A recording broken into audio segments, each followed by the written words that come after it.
স্থায়ী নাগরিকত্বের আবেদনে $1,00,000 ফি আরোপ করতে যাচ্ছে যুক্তরাষ্ট্র। জানিয়ে এরই মাঝে পর্যালোচনা শুরু করেছে মার্কিন পররাষ্ট্র দপ্তর। মূলত নিম্ন আয়ের দেশ থেকে আসা অভিবাসীদের নিরুৎসাহিত করতেই এই পরিকল্পনা হাতে নেয় ট্রাম্প প্রশাসন। নাদিয়া ইসলাম তুলির রিপোর্টে বিস্তারিত। অভিবাসন নিয়ে বরাবরই শক্ত অবস্থানে মার্কিন যুক্তরাষ্ট্র। এবার তা আরও কঠোর করতে যাচ্ছে ট্রাম্প প্রশাসন। দেশটিতে নিম্ন আয়ের অভিবাসী ঠেকাতে ভিন্নধর্মী প্রচেষ্টা চালাচ্ছে ওয়াশিংটন, যার অংশ হিসেবে স্থায়ী নাগরিকত্বের আবেদনে $1,00,000 ফি আরোপ করতে যাচ্ছে মার্কিন পররাষ্ট্র দপ্তর। জানিয়ে এরই মাঝে শুরু হয়েছে পর্যালোচনা।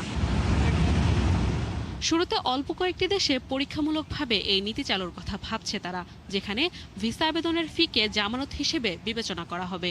উদ্দেশ্য এক ধরনের আর্থিক নিশ্চয়তা, যাতে কোনো গ্রিন কার্ডধারী দেশটিতে নিজের আর্থিক চাহিদা পূরণে অক্ষম হলে সরকারের জন্য একটি নিরাপত্তা ব্যবস্থা থাকে।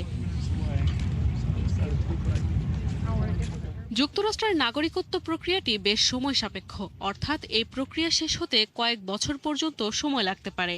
এ সময়ের মধ্যে নাগরিকত্ব পেলে সে অর্থ ফেরত পাবেন সংশ্লিষ্ট ব্যক্তি।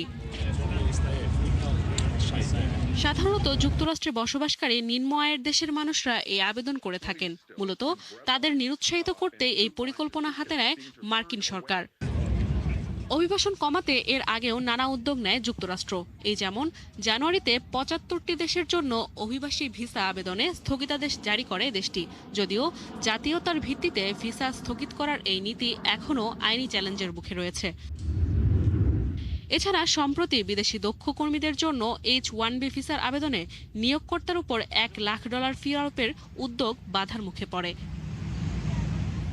নাদিয়া ইসলাম তুলি, ৭১।